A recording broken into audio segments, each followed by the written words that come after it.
In the next few years, Rio will host the Olympics and the World Cup. But before the city takes the world stage, Brazil has got to fix a major power shortage. Brazil had one of the worst blackouts in history, leaving over 60 million residents without power nationwide. A crew of 3,500 is hard at work on one of the largest hydroelectric power plants ever built. To generate enough power, the team is taking a river with more water than the U.S. uses in a single day, and they're moving it. If you hit a mountain, you go through it. Exactly. To reroute 16 miles of river, they're blasting their way through 7 mountains, creating the largest tunnels on the planet. So we've got to remove this rock obstacle. Yes. We're not using a shovel to do it, are we? With all eyes on Rio, Come on. Brazil is determined to keep the games from going black. Go, baby, go. No stop signs. Let's go.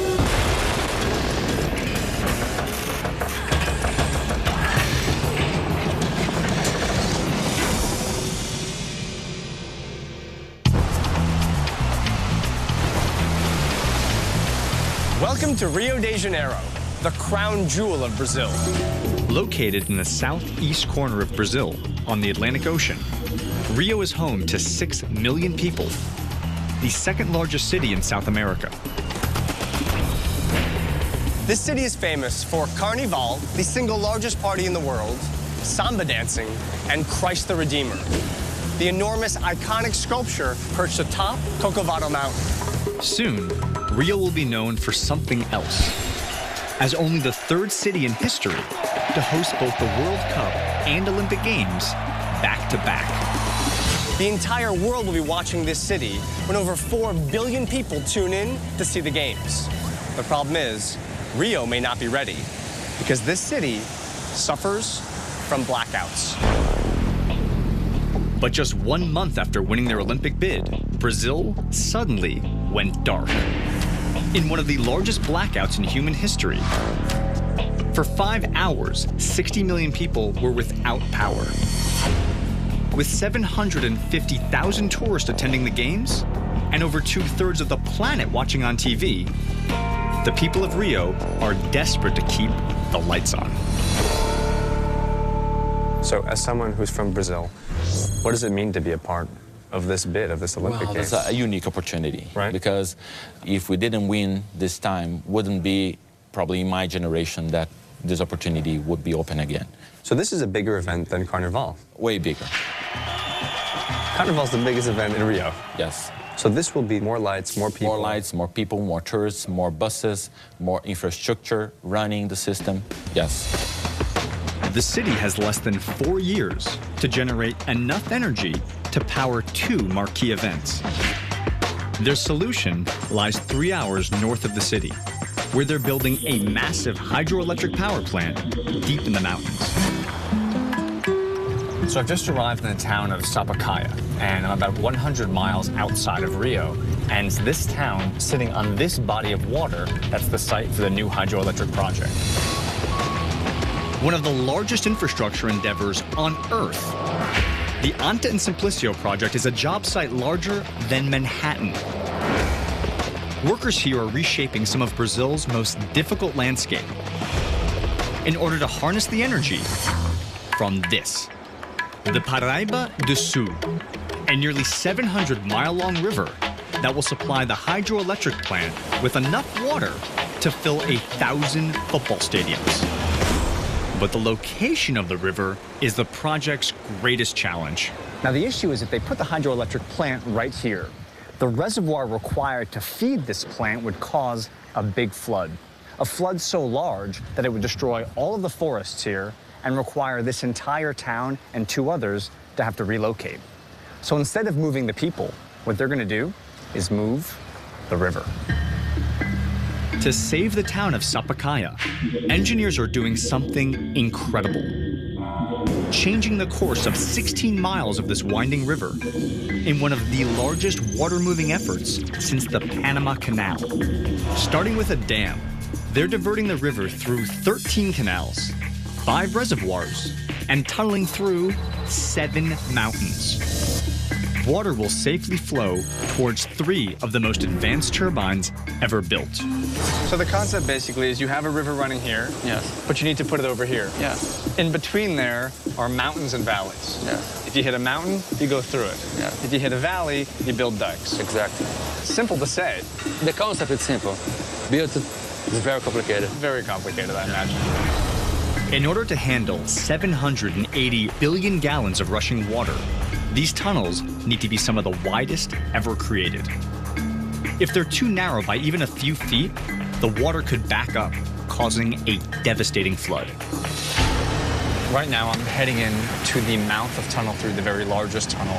And having been in a number of tunnel projects before, I have never seen a mouth of a tunnel this big. Wow. This is the longest of 7 tunnels, spanning nearly 4 miles. And the further you drive in, the farther you get from daylight, and the darker and weirder it gets. In total, workers have to remove over 45 million cubic feet of rock, enough to cover Central Park in over a foot of earth. Going in. With the weight of a 240-foot mountain above, the team has developed a safe way to build one of the largest tunnels in the world. It's a 2-step process. Step number 1 is what you see they've already done. They blasted out this entire 26-foot tall semicircle. The second step is to go straight down. So basically, we're going to drill holes and blast down an additional 26 feet. Okay, and so how many holes do we have in this field right here? Here we have 52 holes. 52 individual holes. Yeah. And how much explosives are you putting into each individual hole? In the middle, we put 40 kilos per hole. Uh-huh. So when we're done today, this will look like that. Correct. Exactly, yeah. We're not using a shovel to do it, are we? What we're using is a liquid explosive. Each 20-foot hole is filled with nearly 90 pounds of the stuff. Okay, so Marcel, he's holding a hose connected to a truck, mixing together explosive liquid. Yeah, it's a liquid. It's a mix. So it's like you have to put in a little bit of oil, a little bit of vinaigrette, and you make an emulsion, and it makes your salad taste good. This is different. It's not salad, it's a bomb. Correct. Whoa, there she is. This kind of tapioca-like gooey substance is actually the emulsion, the liquid ammonium nitrate, the water, and the oil. This is a bomb. It's explosives. I have a hose full of it. Going down, all the way down. Made on site, this explosive liquid emulsion is more stable than dynamite. Okay, I'm at the bottom. Give me the juice. It fills all the empty space in each drill hole, giving the explosion the maximum force needed to break up the rock without causing a cave-in. So as the explosive comes out of my hose, we're slowly pulling it out, filling this thing up. Is it full? Yeah. All right, so now we have 52 individual holes. Each and every one of them is loaded with a fuse and an entire column full of this liquid explosives. Now, we're gonna tie them all together and run away. The holes are dug in 5 lines. Blast engineers connect the fuse in each hole with a series of color-coded time delays.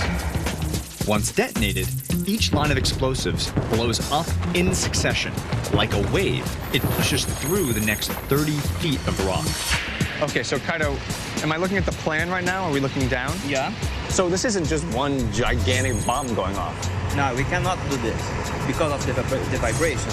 If you explode everything, you will shake the tunnel. Bad idea. Yeah, it's not a good idea. Not a good idea. All right. Voila. Okay, so each color corresponds to a different delay. So which is which? 30, 30 milliseconds, 150. 150 milliseconds. And so basically by mixing and matching and combining these delays, we can kind of create the shape of the explosion we want. Yeah, that's it. All right, Jack Bauer, let's do it. This is what it's about, right? Right below me is one column full of explosives. When it goes off, there'll be a 50 millisecond delay, then it goes on to the next hole. Okay. Stick it in, and now you can feel the wires touching the charge. And now I'll take this red piece, and it's in, okay? Live explosives. Let's get out of here. All 37 delays are now connected. The strategic blast pattern is ready to go. So once we light the fuse, how long do we have? We have 7 minutes to leave the tunnel. Okay, so we're gonna evacuate the tunnel. Yeah. Getting all the lights, the crew, the gear, everything out. Yes, correct. But not everything is evacuating. The intrepid Danny Cam is gonna try and capture the moment for us. You see, the last time we tried this, our camera did not survive the blast. Hoping for a bit better luck this time. All right, looking good. All right, you are set. All right, be careful where we step. Okay, that's a bomb. That's another bomb. Okay, so in my hand I have a stopwatch with 7 minutes set for the blast time. In my right hand, I have a lighter. Both are required to safely detonate a tunnel. So, okay, here we go. Fuse is lit, fuse is lit. Come on, come on. Philippe, get in the back, hold on tight. Jay, get inside, quick. Philippe, you're good? All right. Lights on. All right, here we go. Oh, emergency brake. All right. The mouth of the tunnel is over 2.5 miles away, making it almost impossible to reach in just 7 minutes. We're gonna make a left here. Oh, good thing they told me that. Okay, gotta change gear. Sorry, dude. Our only way out is a small access tunnel located a half a mile from the blast site. This is ridiculous. So I'm actually driving as fast as I can, but the roads are really crappy, so the idea is don't get a flat. Oh, come on. Come on. There it is. I'm almost there. I can see the light. A minute and a half to go. Come on, car. Come on. Get up there. Come on, damn it. You okay, Philippe? Yeah. Woohoo!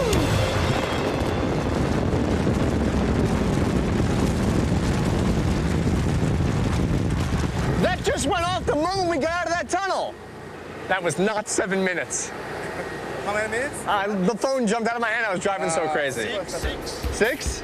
5? 5. That wasn't 6. That was. So the blast might have gone off a bit early. But the delays created the expected chain reaction of controlled explosions, putting them 30 feet closer to redirecting the river. Coming up, what happens when one of the largest tunnel pieces in the world doesn't fit? I think we're stuck.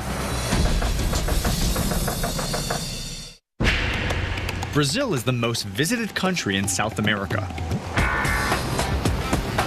Tourism is one of its fastest growing industries, nearly tripling in the last 10 years. And Rio de Janeiro is at the center of it all, with an annual event twice the size of Mardi Gras. Carnival is the single largest party in the world, with over 700,000 tourists descending on this city, partying non-stop for 4 days straight. Now, to put this in perspective, during the Olympics, you'll have that many people and more in this city for not 4, but 16 straight days of events. Imagine the televisions, all the air conditioning, all that samba dancing. The electrical loads on this city will be unprecedented. The Olympics will bring 750,000 more people to Rio, taxing an already strained power grid. To keep the lights on, the Anta and Simplicio hydroelectric project will supply nearly twice the energy that the city needs for the games. To generate that much power, workers are moving a massive river through a series of tunnels and canals, channeling all that water to an intake valve that directs the river to a powerhouse. As this enormous wall of redirected water comes out of the final canal, it now meets something called an intake, which is essentially like the drain at the bottom of a really big bathtub. But while the water drains out, something else has to hold back all that remaining water. Now we're talking about 780 billion gallons of water. What can hold back that much water? Well, it's got to be a really, really big wall. This massive wall is over 100 feet tall, covered in over 4,000 tons of concrete.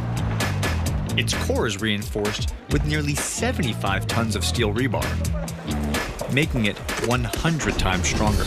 So at this height, I'm basically at the midpoint of the intake. Water would be going in below where I'm standing, down into the hole. But up here, the wall that's holding back the rest of the water is right here. And the guys that are actually building this thing, giving it its strength, installing its rebar, Well, they're doing that up there. Well, Here we go. We're off. this is one of the hardest spots to reach on the entire job site. One tied off. Workers have to climb Try the other. a steep 79-degree slope Not looking down. 10 stories up. All right. Last couple. Okay.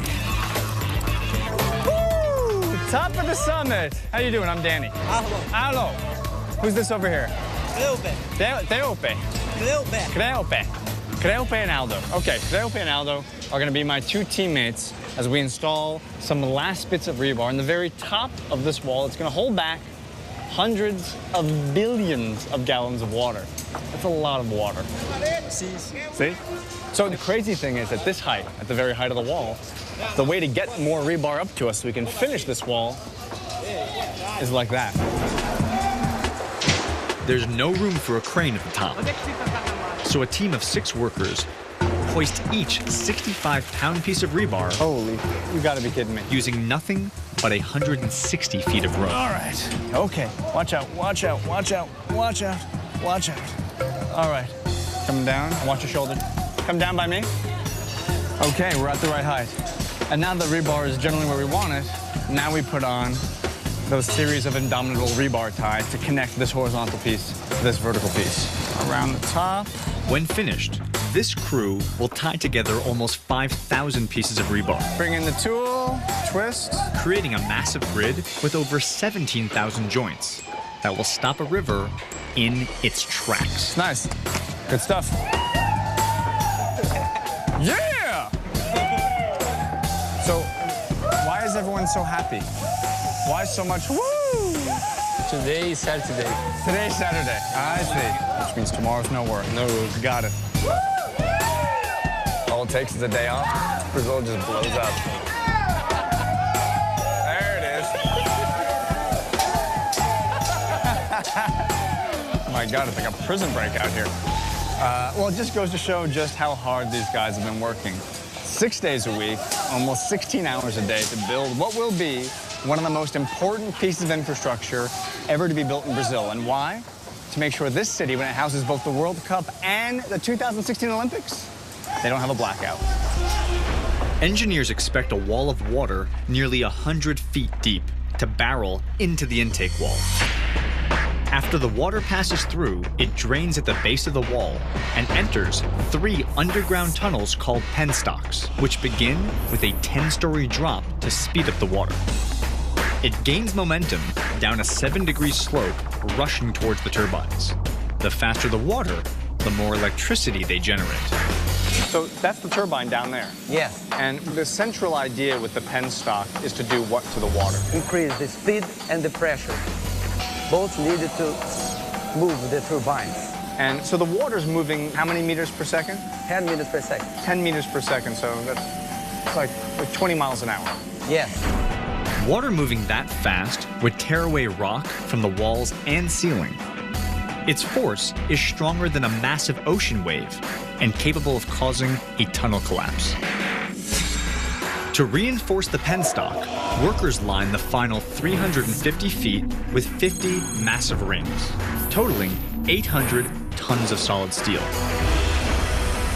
Now, one of the fascinating parts of this process is they're moving a big, heavy object, but they're not using a crane because we're in a tunnel, right? There's no room for a crane. So rather than having a crane operator, we have a truck driver and an angry one. Let's go meet him. All right, here we go. Hello, sir. How you doing? You know me? Anderson. Anderson. Isso. I'm Danny. Danny. Danny, nice to meet you. Are you nervous? 'Cause it's a heavy piece, we're in a tunnel. Devagar. Keep it cool. Let's do it. Rock and roll. All right. The ring is attached to a trailer and is more than half the weight of the truck. It'll take everything this truck has to get it into place. Okay, so Anderson wants to crank the RPMs up because he's actually gonna want a ton of torque to stay on the truck, so the weight of that steel piece doesn't actually drag the truck backwards. She's letting the engine tune up. Also, I might add, from afar, Anderson, very tough exterior, kind of tough truck driver appeal. But here in the cab, this guy's a teddy bear, huh? There he is. He loves it. He loves it. All right, here we go. So we're popping in gear. Wow. I mean, Anderson is basically smacking into the back of the steel ring and quite literally pushing it.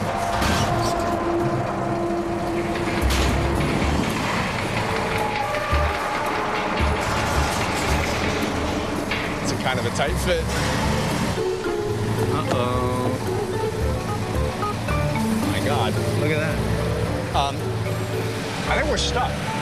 Are we stuck?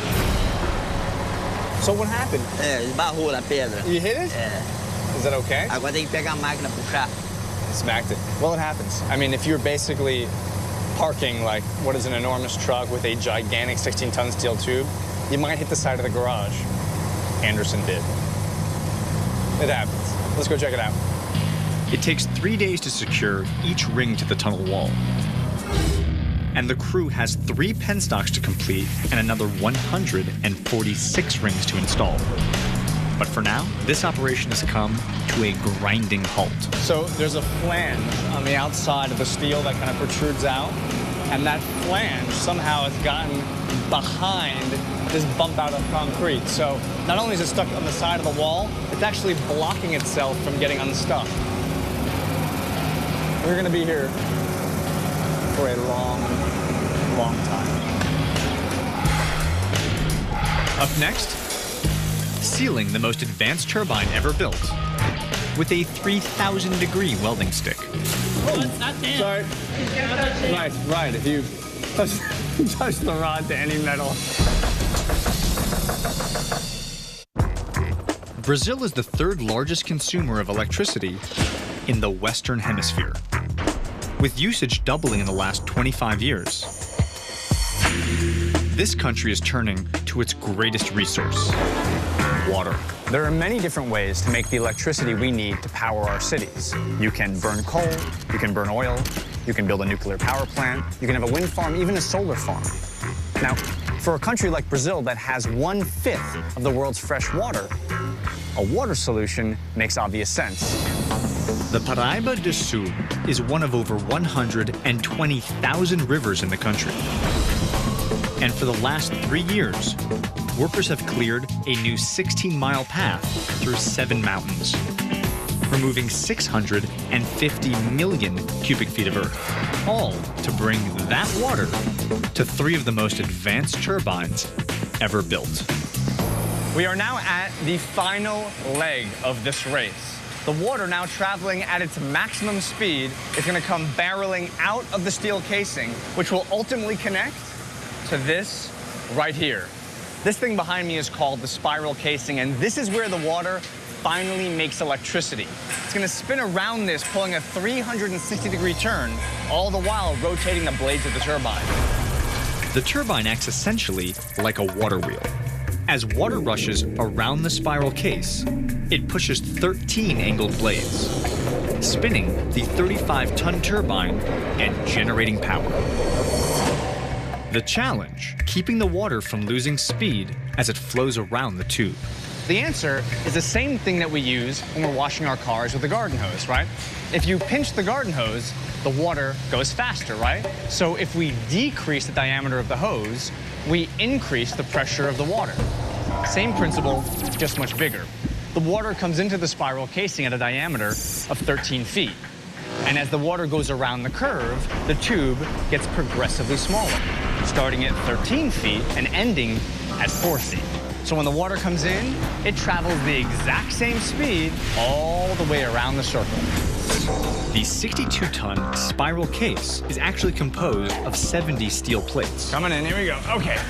To make the turbine spin evenly, it must be turned into one smooth, frictionless surface by a team of 4 welders. All right. Your name? Cosme. I'm Danny. Cosme, you're the welder, huh?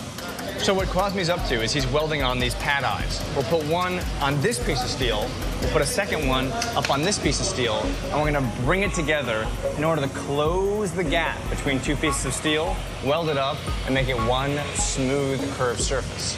Okay, let's do it. Gloves? Cosme's welding stick burns at 3,000 degrees.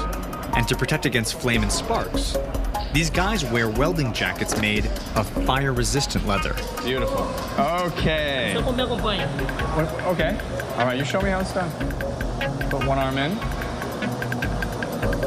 And then put the other arm in. Cosme, are you showing me how to put a jacket on? Is that how much faith you have in my abilities today? All right. Oh, right.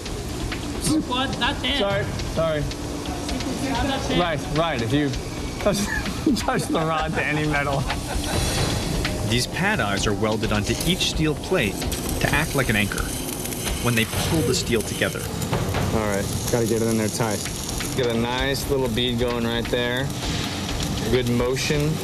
Look at that go. Cosme! How was that? That was good, huh? Are you okay? What do you think? Qual a diferença Yeah. da minha para sua? The difference between yours and mine, yeah. That's hard. These panels will be pulled so tightly that each pad eye must endure 18 tons of force.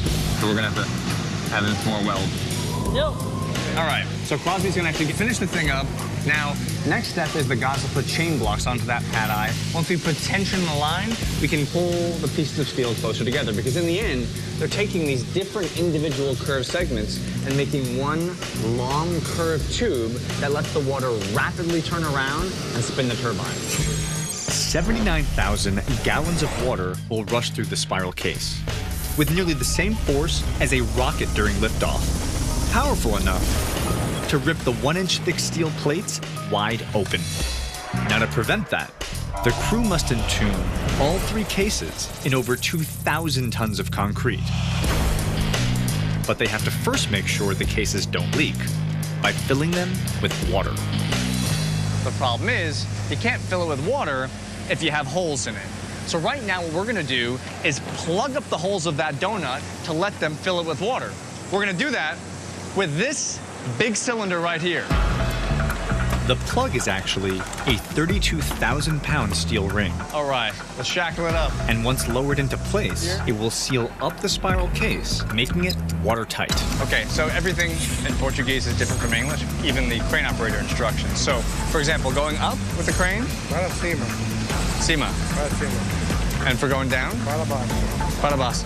All right, so he gives us a thumbs up. Okay, bring her up. Here she comes. 16 tons, wide load. All right, clear the way, we're gonna start traveling. Now, one of the key things to keep in mind when you're flagging a crane operator is no matter where the piece is and no matter where you are, you have to maintain visual connection with him at all times. So as the piece moves, I have to move with it to make sure we're always looking at each other. And now for the delicate part, we're over top the spiral casing. Each spiral case takes workers 2 months to assemble. Very slowly. And if this solid 16-ton load falls, it would crush the case like an empty soda can. Now I have the piece above the hole. There's moments of more progressive refinement. We got it this far, and now we're gonna get even closer as the piece gets closer to its final position. Okay, here she comes. Come on down. And now for the final few adjustments. Here, literally, millimeter by millimeter. You can see it. Just gonna clear the threshold with absolutely no room to spare. Look at that. With only 1/64th of an inch of clearance and a crane operator perched 90 feet up, This way. there is no room for error. Come to me a little bit. Keep it coming. Stop it right there. Good. All right, so now we are lined up all around. The circle should fit into the hole. Check it out. Everyone seems happy. So we're good. We're successful. Obrigado. Cool stuff. My first time operating a crane via hand signals. Did a decent job. Coming up, clearing out nearly 4 miles of canals So these are the explosives right here. calls for some serious firepower. Oh, the noise is so bad. You can hear it's like bomb-on-bomb action. But first, how many hydroelectric dams are located in the entire country of Brazil? I'll tell you the answer after the break.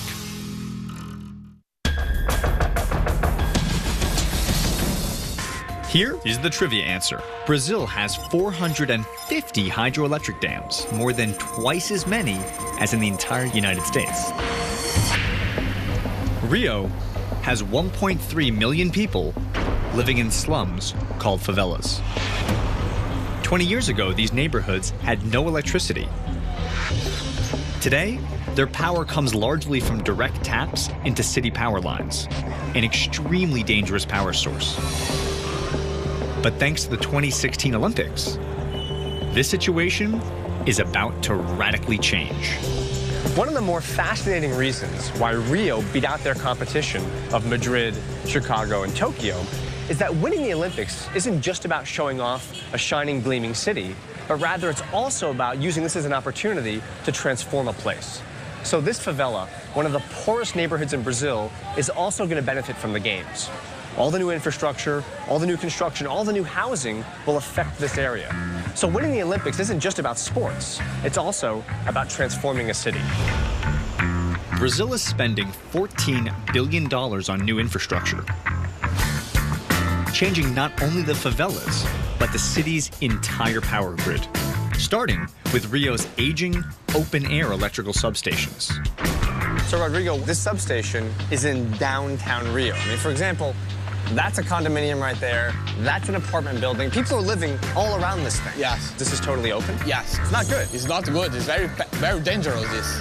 But mainly, the problem is more vulnerable because you are exposed for birds, animals, and the ocean salt, raining. All of them could generate a blackout. So everything from salt from the ocean, yes, the rain falling on this thing, even a pigeon could fly into the substation and the lights go out. Yeah, it's not a good situation. This is not a good situation. Not a good situation.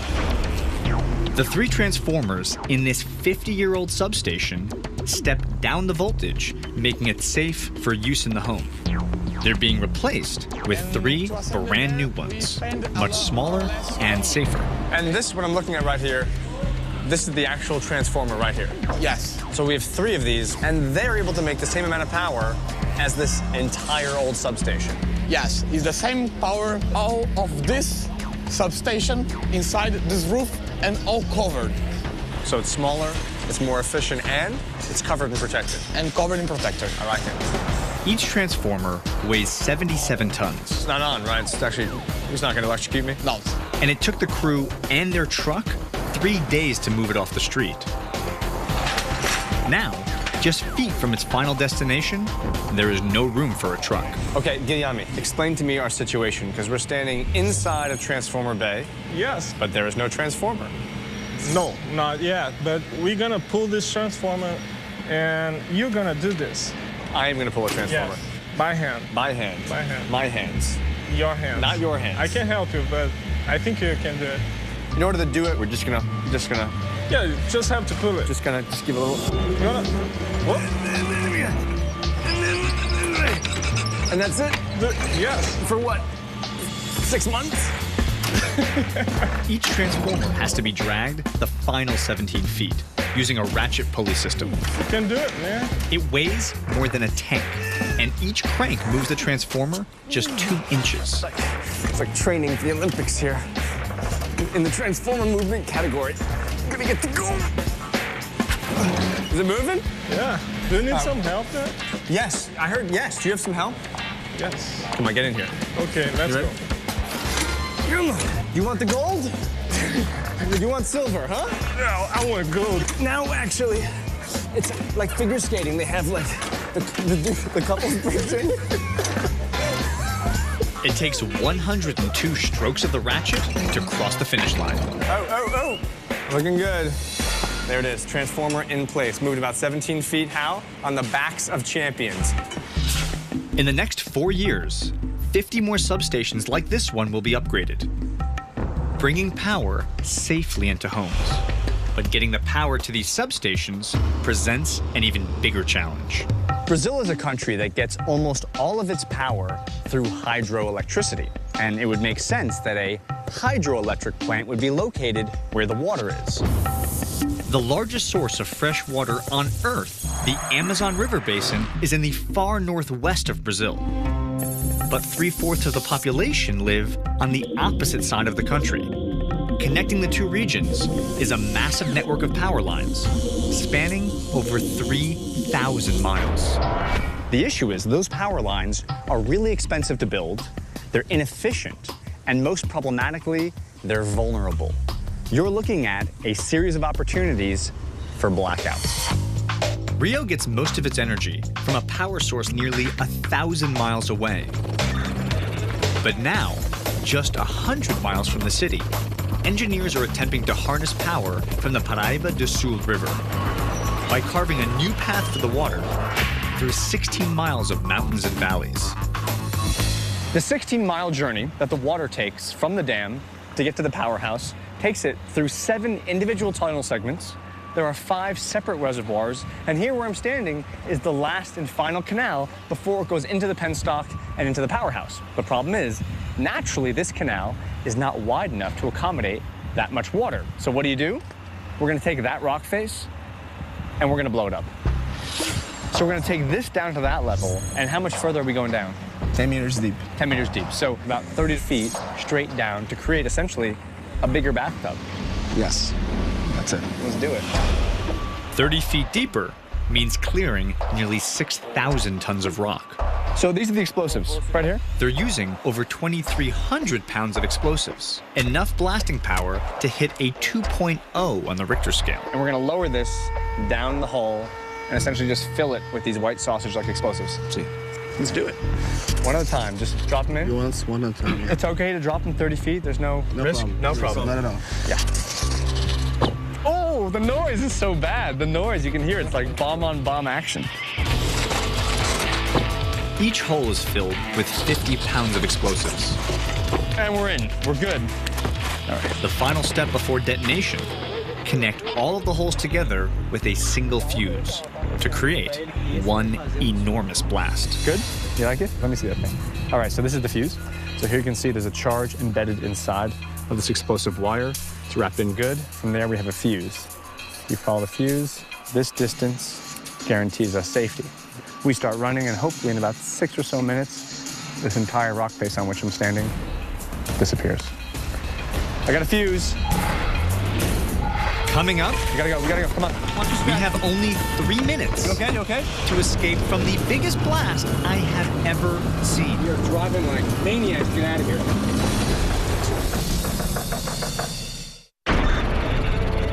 Just 1,600 feet of rock separate a river from this hydroelectric powerhouse that could end Rio's energy problems. Nothing that 1 ton of explosives and a fuse couldn't solve. Okay, so right here, 150 centimeters equals how many minutos? 3 minutos. 3 minutes. The blast will send nearly 6,000 tons of rock flying throughout the valley. The 3-minute fuse leaves us barely enough time to safely clear the blast zone. So the cars are now backing up. All 4 doors open, so as soon as we light the fuse, pack in the car and go. Yes. Okay, it's like a movie. It's like Cannonball Run here. All right. Yeah, as fast as we can. As fast as we can. Okay. That's cool. The area's being cleared. The siren is going. We're gonna light this fuse, and that literally means we'll have 3 minutes to run into that car and get way away from here, because within 3 minutes or so, this entire rock mass will start flying in the air. All right. Set.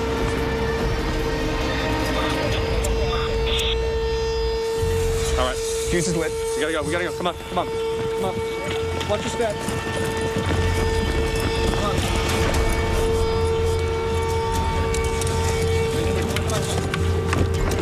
You okay? You're driving like maniacs. Get out of here. Oh, boy. Go, baby, go. All right. No stop signs now. No stop signs. Let's go. Let's see, minus 1 minute to go. We gotta get 1,500 feet away from that blast. Work that. No, we're good.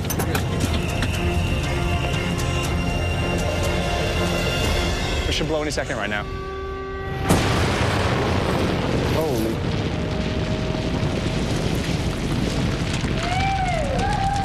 One very large explosion just went off. I think we're gonna find that entire side of that rock face is no more. Well done, fellas. Everybody's alive. Nicely done. We're now going right back into the blast. Look at this. All this white smoke is the debris. We're driving on Mars. Oh my God.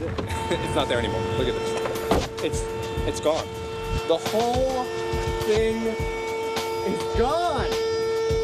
Oh my God. So what was an enormous rock face, literally an entire chunk of stone, is now a pile of rubble awaiting excavation. Fellas, that is a work of art. Fernando, the gold medal winner, Olympic champion in Blow It Up Mountains. No, it was all you. Beautifully done.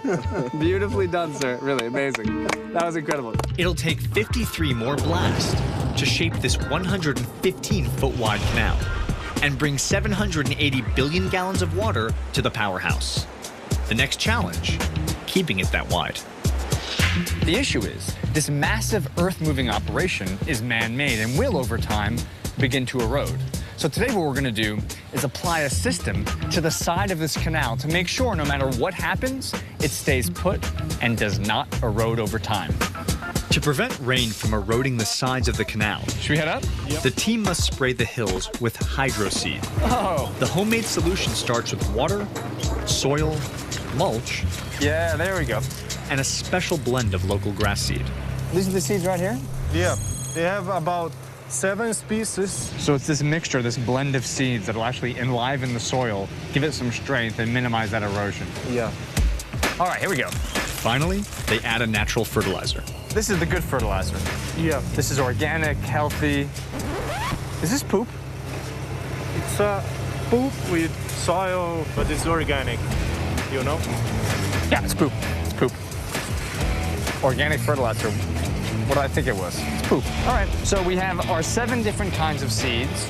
We have our 4 bags of mulch. We have 5 bags of organic fertilizer. Are we done? Are we ready to shoot? Ready. All right, let's mix it up and shoot some seed.